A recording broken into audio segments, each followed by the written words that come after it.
नमस्कार, मी वैदवी. आज तुमच्यासाठी मी छान अशी गोष्ट घेऊन आली आहे.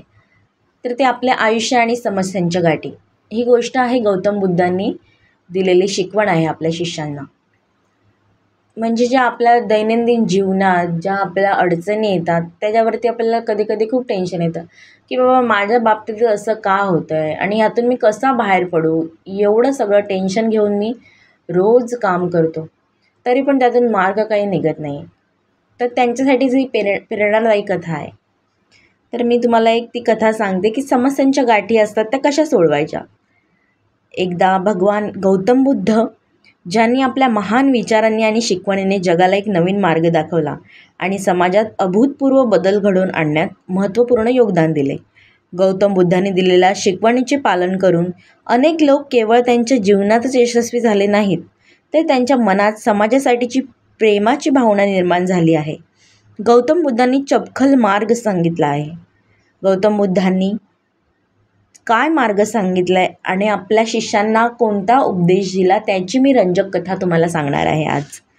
तर आपल्या जीवनात अनेक समस्या निर्माण होतात. वैयक्तिक असो, कौटुंबिक असो, सामाजिक पातळीवर जगताना आपल्याला अनेक समस्यांचा सामना करावा लागतो. काही समस्या इतक्या जटिल असतात की त्या सोडवताना, त्यांचे निराकरण करताना जीव अगदी मेटाकुटीला येतो.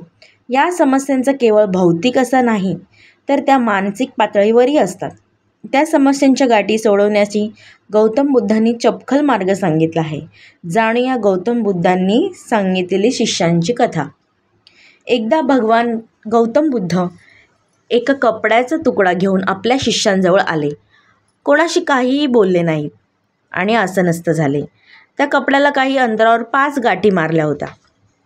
आता गौतम बुद्ध काय करतील असा विचार शिष्यगण करू लागले. गाठीनंतरचा कपडा आणि मूळ कपडा हा एकच होता. हे कोण सांगू शकेल का, असा प्रश्न गौतम बुद्धांनी केला. याचे उत्तर देणे तसे कठीणच आहे. एकीकडे विचार केला तर कापड पण तेच आहे आणि दुसऱ्या दृष्टीने विचार केला तर गाठीमुळे कपड्याच्या बाह्य रूपात बदल झालेला आहे. त्याची मूळ प्रकृती बदललेली आहे. म्हणजे ज्या कपड्याला त्या गाठी मारलेल्या त्याची मूळ प्रकृती बदललेली नव्हती, असे उत्तर सारिपुत्र या शिष्याने दिले. सारिपुत्र यांनी दिलेल्या उत्तरानंतर तो कपडा गौतम बुद्धांनी उचलला आणि दोन्ही बाजूंनी तो ओढला. दोन्ही बाजूंनी ओढल्यामुळे त्या कपड्याच्या गाठी सुटतील असे वाटते का, अशी विचारणा सारिपुत्रांना केली. त्यावर नाही, अजून गाठी घट्ट होतील, त्या सोडवणे आणखी कठीण जाईल, असे उत्तर आले. सारिपुत्रांनी दिले. या गाठी सोडवण्यासाठी काय केले पाहिजे असे बुद्धांनी विचारले. सारिपुत्र म्हणाले की या गाठी नक्की कशा प्रकारे पडल्या आहेत ही गाठ निरखून पाहावी लागेल आणि गाठी योग्य पद्धतीने पाहिल्यानंतर त्या कशा सोडवता येतील यावर प्रकाश टाकला जाऊ शकतो, असे उत्तर सारिपुत्रांनी दिले. सारिपुत्र, तुम्ही एकदम सत्य कथन केले. हीच गोष्ट समजून घेणे गरजेचे आहे. मूळ प्रश्न इथेच आहे. ज्या समस्येत तुम्ही अडकलेले आहात, ज्या समस्येने तुम्हाला ग्रासलेले आहे, ती सोडवण्यासाठी तिच्या मुळाशी जाणे आवश्यक आहे. समस्येचे मूळ शोधणे गरजेचे आहे. ही समस्या का निर्माण झाली याचा मागोवा घेतला पाहिजे.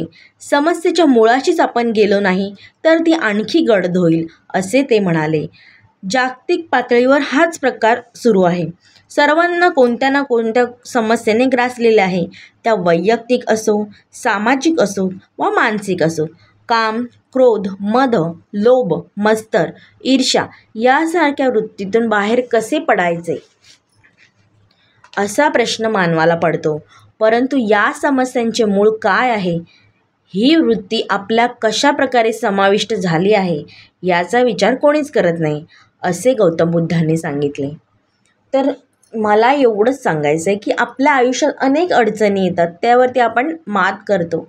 आपण मात केलेल्या ज्या गोष्टी असतात त्या आठवायच्या आणि पुढे जायचं आहे. आयुष्य म्हटल्यावर अडचणी ह्या येतातच, त्यांना सामोरं कसं जायचं आहे ते मात्र आपण ठरवू शकतो. जर तुम्हाला कथा आवडली तर नक्की चॅनलला लाईक आणि सबस्क्राईब करायला विसरू नका. अशाच नवनवीन कथा मी तुम्हाला या चॅनलवरती सांगणार आहे. धन्यवाद.